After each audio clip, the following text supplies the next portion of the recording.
Hello, everyone, and welcome to this special Yom HaShoah program of Los Angeles Museum of the Holocaust. This morning's program focuses on the words of Yiddish resistance in song and poetry from the Holocaust era. I'm honored to introduce Professor Miri Koral and Mike Burstyn. Thank you for joining us, and let us begin our program. So we're going to start the program with a song by one of the most famous of all Yiddish songwriters. He was the quintessential folk poet. His name was Mordechai Gebirtig, and he lived in Krakow, Poland, making his living as a carpenter, and yet he was always writing these amazing songs. He had no formal training in music, and yet he was able to compose beautiful music for these songs. In March 1936, there was an incident in the Polish town of Prishtik, and it turned out to be a pogrom, which involved the murder of a number of Jewish families and young children. And as a result of this, the Jewish victims were somehow accused of assaulting their murderers, even though they were standing up for themselves. So this pogrom had sent a shockwave throughout the Jewish community. And Mordechai Gebirtig was greatly affected by this, and he wrote this song called Es brennt, which means it's burning, in response to the event. So this was actually written earlier in 1936, and it's considered to be really prescient because it evokes what was going to happen to the shtetls across Eastern Europe. And Mordechai Gebirtig himself was a victim of the Holocaust, and he was, as he was taken from the Krakow ghetto, he was on his way to the cattle cars, he was shot in June of 1942. The opening of this song, which repeats a number of times in English, I'm going to tell you in English before Mike sings it, is "It's burning, brothers, it's burning. Oh, how our poor town is burning. Angry winds rage, are tearing, smashing, blowing higher still the wild flames. All around now burns. And most important, and you stand there looking on with folded arms, and you stand there looking on. Our town is burning." Es brennt. Es brennt, Brüderlach, es brennt. Oi unser Orem Stekel Nebech brennt. Böse Winden mit Jargussen reißen, brechen und zerblosen. Starker noch die wilde Flammen, als schon brennt. Und ihr steht und guckt also sich mit verlegte Hand. Und ihr steht und guckt also sich, unser Stekel brennt. Es brennt, Brüderlachs brennt, oi unser Orem Stekel Nebach brennt. Soben schon die Feier sungen, das ganze Städtel eingeschlungen, und die Beise winden huschen, das ganze Städtel brennt. Und ihr steht und guckt also sich mit verlegte Händ. Und ihr steht und guckt also sich, unser Städtel brennt. Es brennt, Briderlach, es brennt. Es kann Cholile kommen der Moment. Unser Stadt mit uns zusammen soll weg in Asch und Flammen. Bleiben soll wie noch a Schlacht, nur puste schwarze Wand. Und ihr steht und guckt also sich mit verlegte Händ. Und ihr steht und guckt also sich, unser Städtel brennt. Es brennt, Briderlach, es brennt. Die Hilfe ist nur in euch allein gewähnt. Oi, du Städtel ist euch teuer, nehmt die Kehlem, lässt das Feuer, lässt mit euer Regenblut, beweist, dass ihr das kennt. Steht nicht, Brüder, oder so sich, mit verlegte Händ.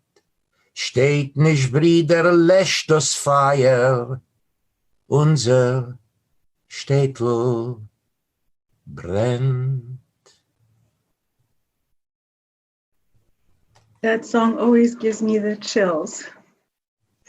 The next piece that we've chosen is a poem, and it's by Abraham Sutzkever, who is probably the most notable, finest, and unfortunately unsung Jewish poet of the last century. He is identified by self-definition and lovingly so by others as the Vilna poet. In the Vilna ghetto during the war, he was a heroic member of the Papier Brigade, the paper brigade, rescuing with grave danger to himself cherished Jewish works from under the noses of the rapacious Nazis. He and his wife, who had suffered the murder of their infant son in the ghetto, also escaped to the woods, and they joined the partisans fighting the Nazis.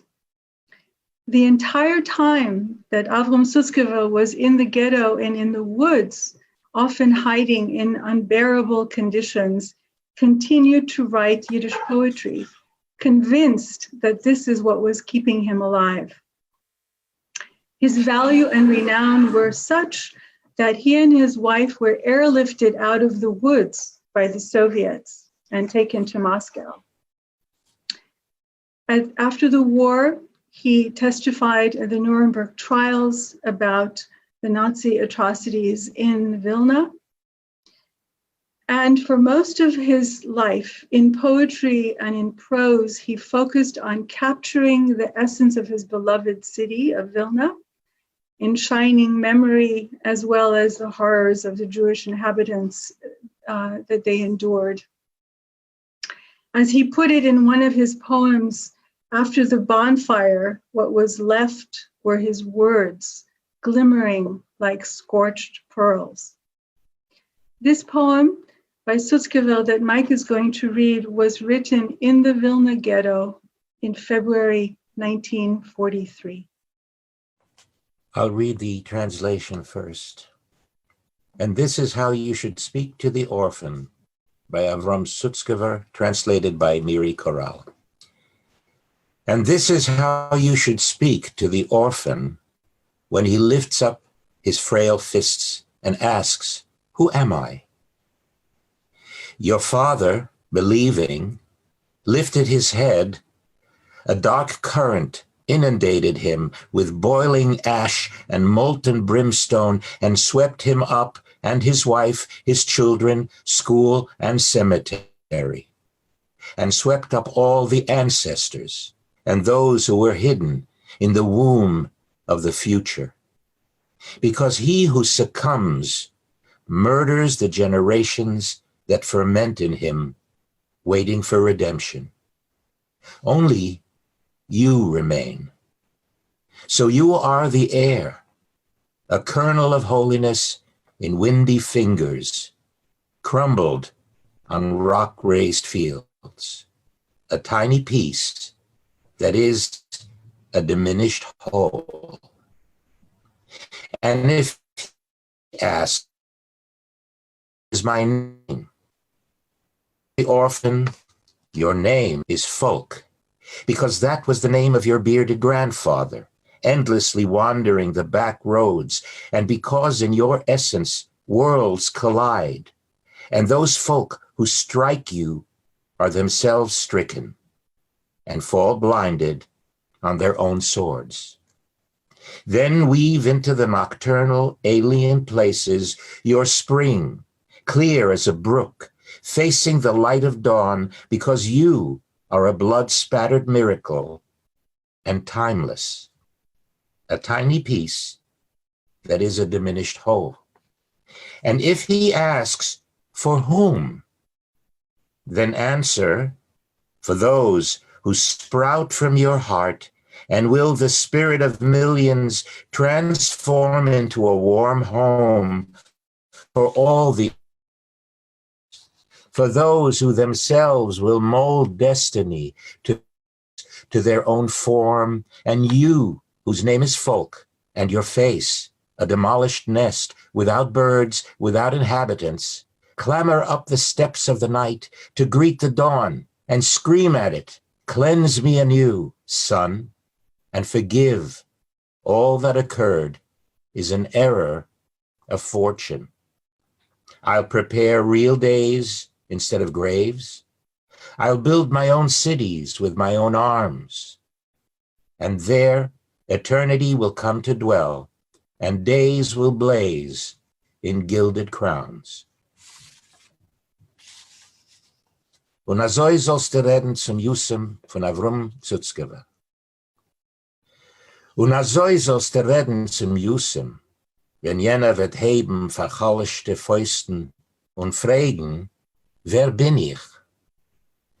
Dein Tate hat gelebt, ich verheut dein Kopf. Über ihm ist rüber a finster Gefleits, mit kocheten Asch und zerschmolzenem Schwebel, und mitgeschleppt ihm, sein Weib, seine Kinder, Schul und Beisäulem, und mitgeschleppt euch die vergangene Deures, und die, was behalten in Tracht von der Zukunft, weil der, was kommt der harge die Deures, was jäuren in ihm, und warten auf euch Leis.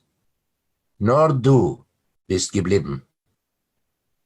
Bist du der Jarschen, a Sammendl Kedusche in wintische Finger, verbreckelt auf steinende choreve Felder, a Teilechel, was is a verkleinerte Ganzkeit. Und Oiber wird fragen, und wie ist mein Numen? Entfer dem Jusem, dein Numen ist Volk. Weil azoi hat geheißen, dein berdiger Seide in ewigen Vogel auf hintische Wegen. Und weil in dein Tropen rangeln sich Welten und Völker dich schlugen, dich werden geschlagen und fallen geblente auf eigene Schwerden, ist werd in die nachtige Fremden dein Frühling, rein wie a Qual, gegen Licht von Beginnen, weil du bist a blutiger Ness und allzeitig, a Teilechel, was ist a verkleinerte Ganzkeit. Und Oiber wird fragen, für wemen ist Entfer, für jene, was Wurzeln arois von dein Herzen und Wellen dem Geist von Millionen verwandeln in a warme Heim für alle Jesäumen. Für die, was allein wollen knetten dem Geurl noch eigenem Chulem, noch eigenem Furem. Und du, was dein Nomen ist Volk, und dein Punem, a Chureven Nest, und Fegel, und Tenner, kletter arauf auf die Treppe von der Nacht, begegen dem Aufgang, in Schrei ihm entgegen, reinig mich, Sohn, auf das Nei, und sei Meuchel. Als was gewehen, ist dem Geurls Atues. Ich will zugreiten emesse Tag anstatt Quorum. Ich will ausbauen eigene Städt mit mein Ohren. Und dort wird kommen die Ewigkeit wohnen und Tagwellen leichten in gildene Kräunen. Wow.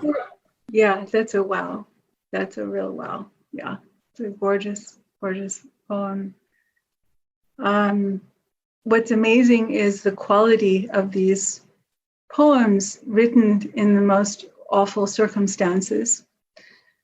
And I just want to point out that, you know, when we think of the Holocaust, we think about the annihilation, the murder, the horror, and sometimes we also focus on the resistance, mostly the armed resistance. But this, what we're addressing today, was the spiritual resistance that was also taking place in the ghettos, even in the camps, where people were still being extraordinarily creative, and in their mother tongue, Mamaloshon. We're fortunate that some of this survived, both with the survivors and even from those that didn't survive. We have extraordinary poetry from them. So what we're hearing today is a teeny tiny sampling of that really astonishing output during this time. Wouldn't you say, Mike? Right? Yes, and not to minimize it, the importance of the language that they were using, the Mamelushn, the Yiddish, and the amazing high quality of this poem that I just read. I mean, many people know Yiddish words or speak Yiddish at home, but this kind of Yiddish is so rare. And these poets and these authors and these heroes were so eloquent in their Yiddish language. Some of these words, frankly, that I just read, I had never heard before. But we must remember them. And this is the perfect way to do it. This is something that I really am so proud of doing, to be able to hear their words and not just read them on the page, to hear what it sounded like. And little by little, unfortunately, we are losing the native Yiddish speakers. And I think it's yours and mine and our generation and the next generation to make sure we don't lose that link in the golden gate, you know, in that golden chain, and make sure that Yiddish remains as a living language. Yes, I agree. So the next poem that we're going to be reading, that I'm going to be reading for you, is because it's a woman's voice. This was from Chava Rosenfarb. So she's actually known as a major novelist, a major Yiddish novelist of the 20th century, with many of her books reflecting on Jewish life in Poland's second largest city of Lodz.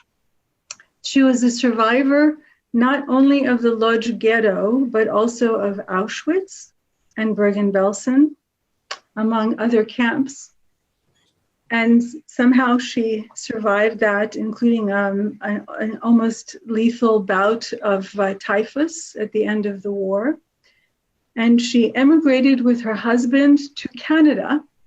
Today's selection was published in English in a collection called Exile at Last, and it's titled Last Days in the Ghetto. But it was actually composed of two Yiddish poems that Chava Rosenfarb wrote in the Lodz ghetto in 1942. So I'm going to read it first. This is her translation in English. Last Days in the Ghetto. Summer night, we stood at the window, you and I. Through the pane of your eyes, I looked. In the pain of your eyes, I saw shadowy drapes about to be drawn over the sky. The earth climbed upon the blue and black clouds covering the quivering sun. Through the pain of your eyes, I looked. In the pain of your eyes, I saw the night climbing out from a chimney pit, putting out the flickering lights in your pupils with bare fists of smoke. Summer night. We stood at the window, you and I, when the darkness had slaughtered the day and we remained all alone.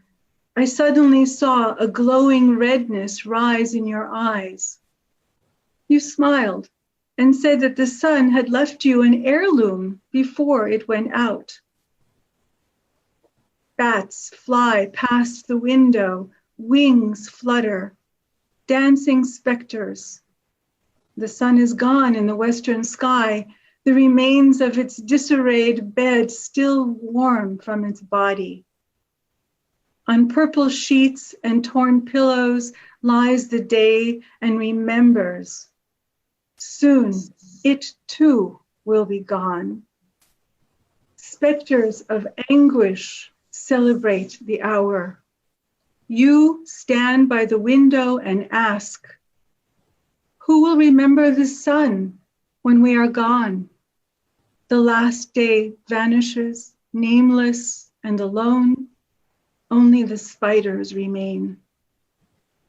Who will remember father's last sigh, mother's last cry when we are gone? Who will forever see fear in my sister's braid, torn by the wind as she runs when we are gone? Who will caress the name of his wife and forever call the name of his child? And who will know the name of this man, the last of his kin, the last of his tribe, if this time tomorrow he too will be gone? So in Yiddish, in Sommer offentlicher Schau, beim Fenster sind mir gestanden, ich und du. In Scheub von deiner Augen hab ich geguckt, sot wär dem Himmel oben mit schottendicke Vorhangen verruckt. Bin ich gestanden und gesehen, wie auf den Himmelbläu heraufgekrochen ist die Erd und hat mit Grudem, mit Schwarze verschitt die zappelndicke Sonne. In Scheu von deiner Augen hab ich geguckt und Glas von deiner Augen hab ich erblickt, wie von a Kräumenloch herausgekrochen ist die Nacht und hat das Licht in deine Augen mit Lodens, mit Schwarze vermacht. Im Sommer offentlicher Schau, beim Fenster sind mir gestanden, ich und du. Und wenn der Choschech hat geschochten, scheun dem Tag, und mir sind geblieben da allein, ob ich in deine Augen plötzlich der sehn, a glieke Reutkeit zerscheint. Hast du geschmeichelt und gesagt, als hat die Sonne ein Rusche zu lassen beim Vergehen. And the second one is mir kommen Fledermais fliehen vorbei Fenster, Fliegeln flattern aus dem Tanz von Gespenster. Die Sonne ist schon gegangen. Auf meinem Himmel liegt zerschlabbert ihr Bett, noch heiß von ihr Leib. Auf Purpurkischens und zerflickte Zichen liegt noch der Tag und der Mond bald, wer euchet gehen. Stehst du in Schau von immer Gespenster entgegen dein Fenster und brummen dein Gebrumm. Wer wird ermannen die Sonne? Wir kommen wir kommen Namenlos vergeht der Tag, der letzter, es wird bleiben a Spinn. Wer wird gedenken dem Tatens letzten Krechz? Wer wird gedenken der Mammens letzten Weh? Wir kommen wir kommen Wer wird ewig sehen dem Pachid von der Schwester Zepp, was Wind zerschließen hat beim letzten Gehen? Wir kommen wir kommen Und wer wird zärteln dem Nomen von dem Weib? Und wer wird ewig rufen, das verlorene Kind? Wir kommen wir kommen Und wer wird wissen einmal, wie es heißt, Ot der, was es steht, da beim Fenster erzählt? Wir kommen wir kommen Als allein, der Letzte von der größten Stadt, als allein, der letzte Singer, Bunem Balpein, kommt kommt Und morgen wird euch schon mehr nicht sein. That was so beautiful, Miri. So we come back to Sutzkever, who made his life in Israel after the war. He arrived there in 1947, and he lived there till his death in 2010. Mike, you probably met him, right? Yes. Yes. Yeah, I did indeed. And what's interesting is what we were, apropos, what we were talking about earlier about Yiddish not disappearing as a living language. This poem actually speaks directly to that. Sutzkever was pretty prophetic in this poem, because that's exactly what our motivation and our purpose is here today. I'll read the English first, and the poem is called Yiddish. Shall I start from the beginning? Shall I, like Abraham, defying brotherhood, smash all the idols? Shall I let myself be translated while alive? Shall I plant my tongue and wait till it transforms into our forefathers' raisins and almonds? What kind of absurd jokes preaches my fellow poet with his whiskers, that soon my mother tongue will set forever? 100 years from now, we may still be sitting here at the Jordan carrying on this argument. For a question gnaws and paws at me. If he knows exactly where Levi Yitzchak's prayer, Yoash's poem, and Kulbak's are wandering to their demise, could he please show me where the language will succumb? Maybe at the Wailing Wall? If so, I shall come there, come, open my mouth, and like a lion garbed in fiery crimson, I shall swallow the language as it sets, swallow it, and awaken all the generations with my roar. Yiddish von Abraham Sutzkever. Soll ich anheuben von Anheub? Soll ich wie Avrum aus Bruderschaft zerhacken alle Getzen? Soll ich sich lebendig lassen übersetzen? Soll ich einpflanzen mein Zung und warten, bis verwandeln wird sie sich in uwesdicke Rojinkes mit Mandeln? Was für a katovestige Witzen darschend mein Poesiebruder mit die Backenborden, als mein Mameluschen geht bald unter? Mir will noch in 100 Jahr herum, do kennt ich sitzen und führen die Diskussie bei dem Jarden. Weil a Scheile nuckt und nuggelt. Ob weiß genau, wo die Twille von Berditschewer, Joasches Lied und Kolbachs wogelt zu dem Untergang, da soll Mira-Steiger anweisen, wohin die Sprache geht unter. Efter bei dem Kreuzl Maruvi? Oi basoi, will ich dort kommen, öffnen das Mäul und wie ein Leib ungeton in Feierdicke zunter, einschlingen dem Luschen, wo's geht unter. Einschlingen und alle Deures wecken mit mein Brummen. That was wonderful, Mike. a bit of humor as well. Yiddish was also the language that kept us going, even in the darkest times.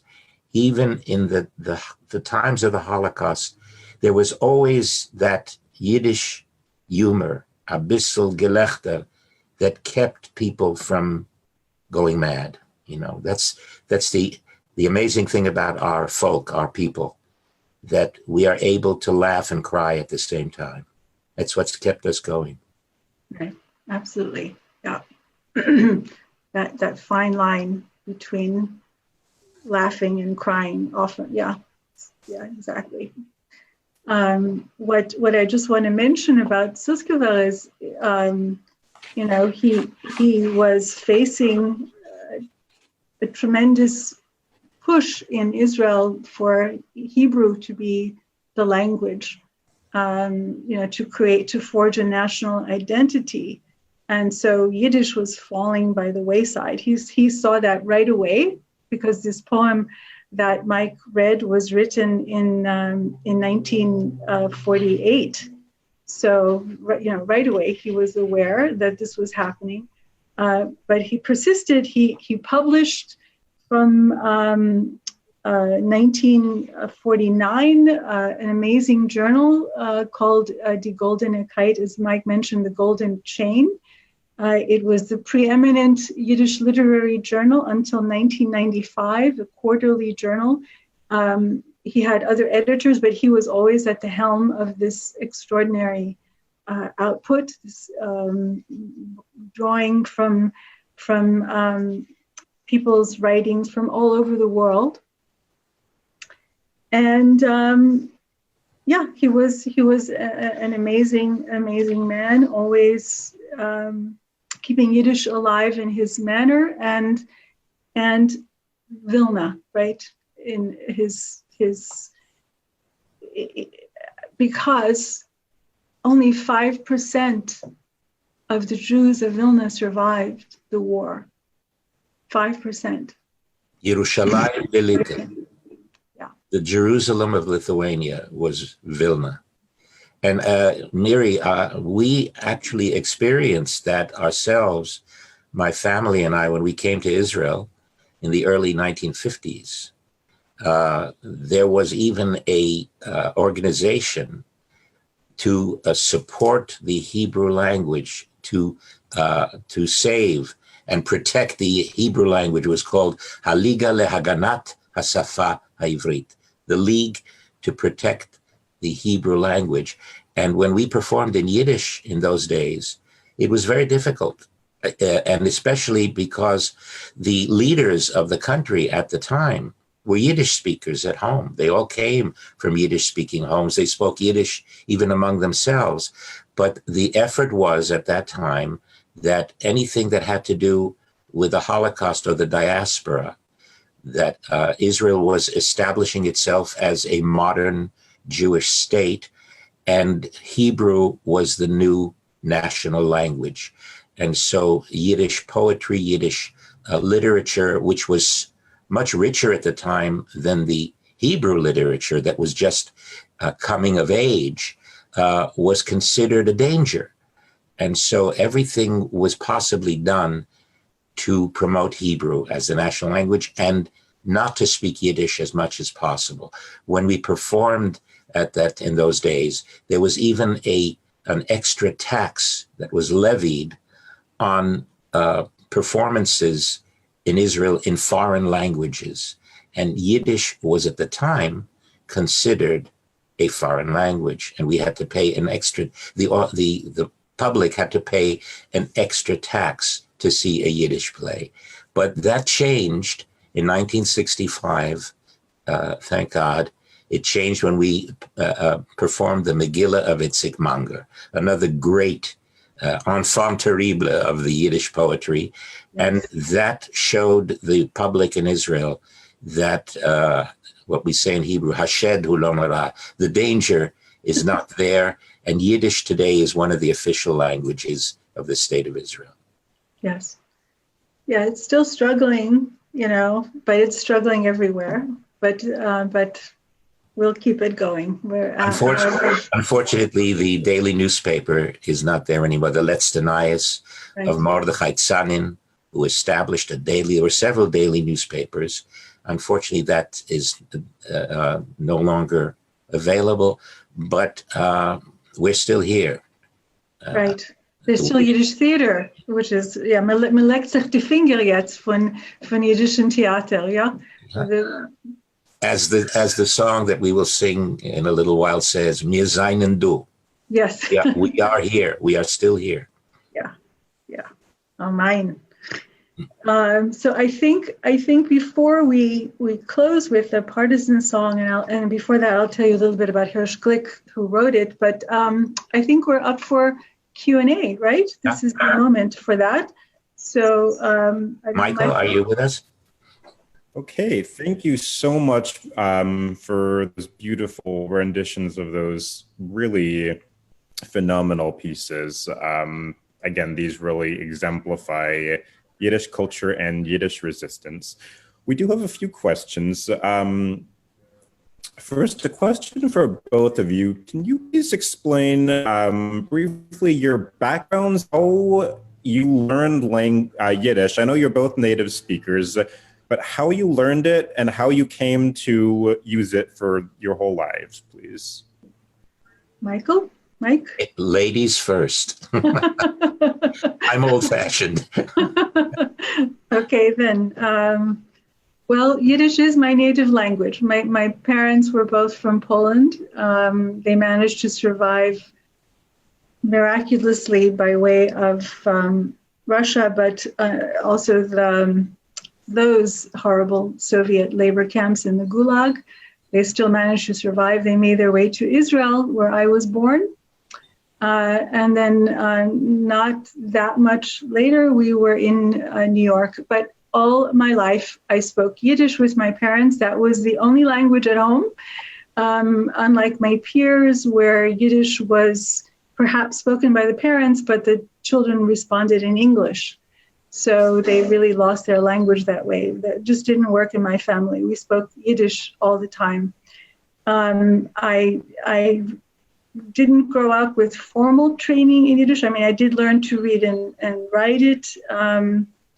But later, I took a course at Columbia when I was a graduate student in environmental planning, just for fun. And I learned that Yiddish had a grammar, and a complicated grammar. And so my respect for the language grew tremendously at that point. And then I put it aside, really, except for speaking with my parents. I didn't speak it much.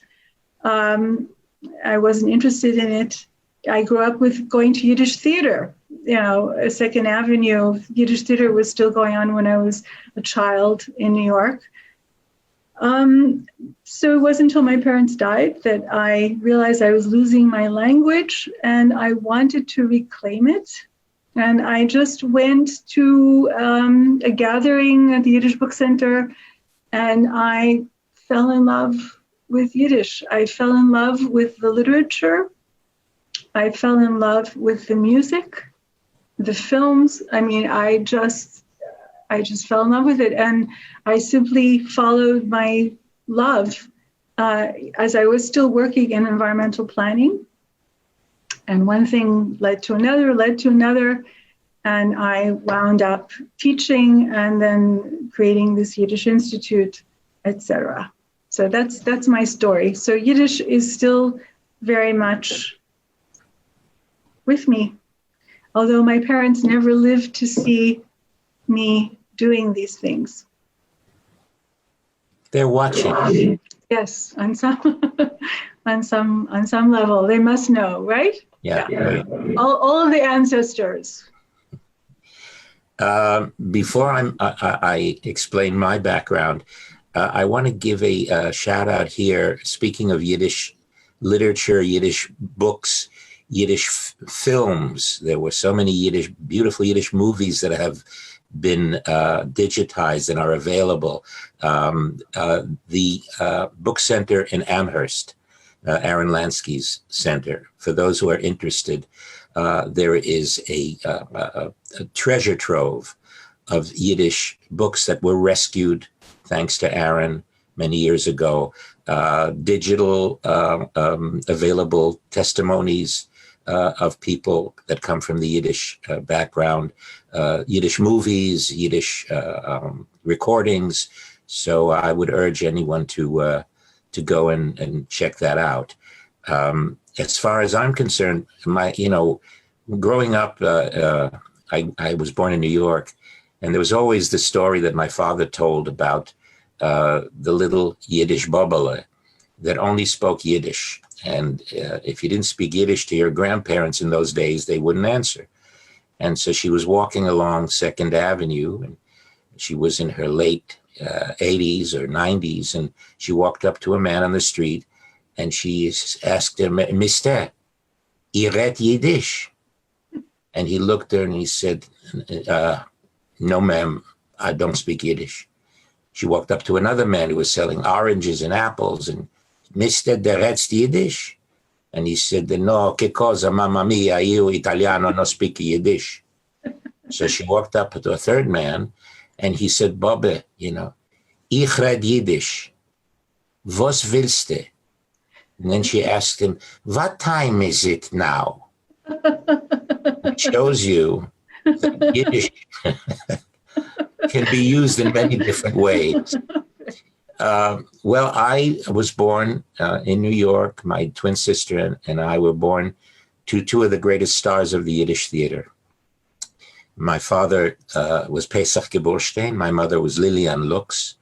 And they married and performed together and lived together for almost 48 years. We were born, literally in a trunk, I guess you could say. And I started hearing Yiddish as a baby. And all my father's friends and colleagues at the time were great Yiddish stars. I knew them all. People like Molly Picon and Menashe Skolnick and Moshe Oisher and the great Maury Schwartz, who I worked with as a child. And so at the age of 7, my parents would travel around the world and perform Yiddish to the different communities in the world, survivors who still wanted to hear Yiddish musicals, Yiddish theater. And Yiddish theater, when the immigrants came from Europe at the turn of the previous century, the 19th century, their language was Yiddish, and the only help they had from their drudgery working in the sweatshops was going to the Yiddish theater. And so when I was 7, we arrived in Argentina, and my parents were performing, and we had to go to school. So at the time, there were 2 Yiddish schools, the Yud Lamed Peretz and the Shulam Aleichem Shulas. This was 1952, and the Jewish schools at the time worldwide were really not teaching Hebrew that much, but Yiddish. And so I was enrolled in the Yud Lamed Peretz Shula school. Half of the day was Spanish, and the other half was Yiddish. And so from the age of 7, I learned to read and write and speak Yiddish. I began performing with my parents. And since then, it's been a long time that I performed in Yiddish with my parents. Eventually went off in Israel on my own into the Hebrew entertainment world. But I still go back every once in a while, as often as I can. I go back to the Yiddish stage to make sure that people can still enjoy this incredible language, our Mamelution, our mother's tongue. Yes. Now, by the way, there is a documentary that came out several years ago. If you're interested, it tells the story of my family, myself, my sister, and the history and the future and the present of the Yiddish theater. It's called The Komödiant. It's on DVD, I guess. You are a treasure, Mike. Thank you. Thank you. 120. Amen. En dennoch wollen wir beten weiter. Yeah. Yeah. One question we have is, and I know you've both touched on this already, but what do you say to people who have essentially dismissed Yiddish over the years as a thing of the past, a language of the diaspora? That's, I think, something we've all heard a lot in those words. We have Hebrew now to be the language to represent the Jewish people in Israel. But why do you think that Yiddish is still relevant to Jewish culture? Well, let me just say that one doesn't necessarily cancel out the other. They are two different languages. And we have to remember that a great percentage of the Jewish folk, our people that was lost in the Holocaust, their native language was Yiddish. 1.5 million Jewish children that perished in the Holocaust, a great percentage of them didn't speak Polish at home or Russian at home. They spoke Yiddish at home. And if we forget the language, we're forgetting the heritage. We're kind of negating them to the ash heap of history. It's as if they didn't exist. Yiddish is part and parcel of our culture, of our heritage. And if we lose that, we've lost our past. And if we forget our roots, then we're lost. There's no reason today to relegate Yiddish to history. The fact that Hebrew is the national language of the Jewish state, that's wonderful. But there is also Ladino. Would you say that the Sephardic Jews should forget their Ladino language, where they came from, where their roots are? That's the way I feel. Yeah. I just want to add one small thing to that. Even though we are focusing today on a very sad subject, one of the reasons why I was drawn to Yiddish is that my observation in myself and in others who were sharing in the experience of learning Yiddish or learning songs in Yiddish, or even, anything to do with Yiddish culture, that it brought tremendous joy. I don't know why, it's in our kishkes somehow in a good way. It just brings joy. And even to young people who don't have much of a memory of this at all, even from their grandparents, it still awakens something in them that is joyous. And certainly those that have had connection with Yiddish in their family backgrounds, it's tremendously satisfying to them to engage with it more. Let me make one other observation, Michael, and that is that the fact that Yiddish is the daily language of the ultra-Orthodox, the Hasidic community. Yiddish is used by the ultra-Orthodox community and the Orthodox community, especially in Jerusalem, or if you go to Brooklyn or Mea Shearim or Bnei Brak. Yiddish is spoken. If you go at night, I love to go to the Western Wall in Israel, especially at night. You see little children, 3 or 4 years old. They're running around and they're Moishelach and Shleimelach and they're speaking Yiddish with each other. My only regret is they are using the Yiddish language so as not to profane the holy language, which is used in prayer. And as a result, they are lost to what we have been reading today and singing today. They are lost to the Yiddish literature, the rich Yiddish culture, the poetry, the songs, but they are carrying on the Yiddish language. It's just a shame that they cannot carry on the Yiddish literature and the Yiddish, rich Yiddish culture that we have been reading and singing today. Right, right. Yeah, we want to keep the keys to this language available to everyone to be able to unlock this extraordinary treasury of cultural output, of especially the literature and the songs. It's a world-class literature, and you know, we need to have access to it not only through translation. Mm-hmm. I think what we'll do now, we will do the Partisan song, and then we will conclude the program. So we can start with that. So a few words about the composer and this song. So this is probably the most famous poem song that came out of the Holocaust. And not many people are aware that it was written by a very young man. His name was Hirsh Glick. He came from a very humble background in, again, Vilna. His family was pretty impoverished, and as a result, he wasn't able to even complete his high school education because he had to work to help support his family. Nevertheless, he joined the literary group that I mentioned earlier with respect to Abraham Sutzkever, Jung Vilna.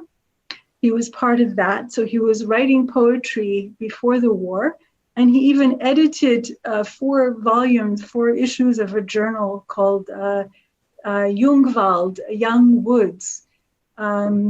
So when the war broke out, he wound up in a forced labor camp outside of Vilna, and then was returned to the Vilna ghetto. He was part of the failed, I should say, the uprising that never happened in the Vilna ghetto, but he was part of that partisan spirit. And he managed to escape into the woods.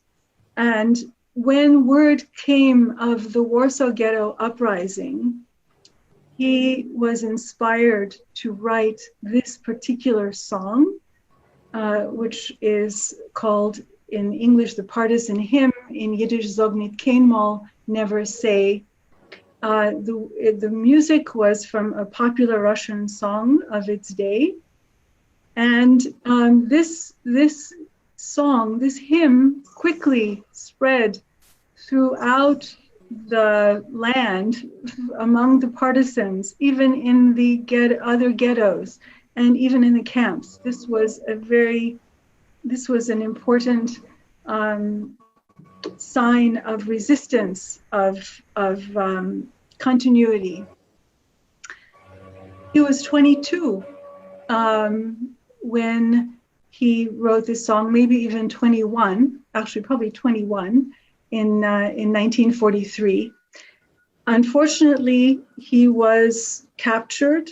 He was sent to a horrible camp in Estonia, and we don't know exactly what happened to him at that point. He might have escaped from that camp and then been captured and killed by the Nazis, possibly by the Soviets. We don't know exactly, but we understand that his life ended in 1944 at the age of 22. So he wrote other poems of his have survived, other songs, but this one is the most famous, Zog Nit Keynmol, Never Say. You are going on your last road, your last way.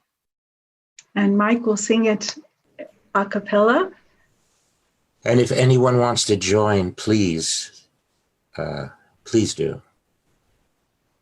Zog Nit Keynmol, als du gehst dem letzten Weg. Chotsch Himmeln bläuene, verstellen bläue Tag. Kommen wird noch unser ausgebänkte Show. Es wird ab heut und unser Trott mir seinen do. Kommen wird noch unser ausgebänkte Show. Es wird ab heut und unser Trott mir seinen do. Von grünem Palmenland bis weißen Land von Schnee. Wir kommen an mit unser Pein, mit unser Weh. Und wo gefallen ist a Spritz von unser Blut, sprotzen wird dort unser Gwure, unser Mut. Und wo gefallen ist a Spritz von unser Blut, sprotzen wird dort unser Gwure, unser Mut. Es wird die Morgensonn begilden uns dem Heind, und der Nächten wird verschwinden mit dem Feind. Nur eu versamen wird die Sonne dem Kajo, wie a Parol soll gehen das Lied von dort zu dort. Nur eu versamen wird die Sonne dem Kajo, wie a Parol soll gehen das Lied von dort zu dort. Das Lied geschrieben ist mit Blut und nicht mit Blei. Es ist nicht kein Liedl von a Vogel auf der Frei. Das hat der Volk zwischen fallen dick gewend. Das Lied gesungen mit Naganes in die Hand. Das hat der Volk zwischen fallen dick gewend. Das Lied gesungen mit Naganes in die Hand. Da Zog Nit Keynmol, als du gehst dem letzten Weg. Chotsch Himmeln bläuene, verstellen bläue Tag. Kommen wird noch unser ausgebänkte Show. Es wird ab heut und unser Trott mir seinen do. Kommen wird noch unser ausgebänkte Show. Es wird ab heut und unser Trott mir seinen do. Again, Ashainam Dank, thank you both so much, and we will remember Yiddish and the Holocaust today. In ihr Wünschach soll sein stark und gesund. Please remain safe, strong and healthy. Amen. Amen. Seid gesund. Seid gesund. Zog Nit Keynmol, als du gehst dem letzten Weg. Himmeln bläuene, verstellen blaue Tag. Kommen wird doch unser ausgebänkte Show. Es wird ab heut an unser Trott mir seinen do. We would be pleased to send a complimentary DVD of this program to anyone who wishes to support JBS with a tax-deductible gift of $36, double chai or more.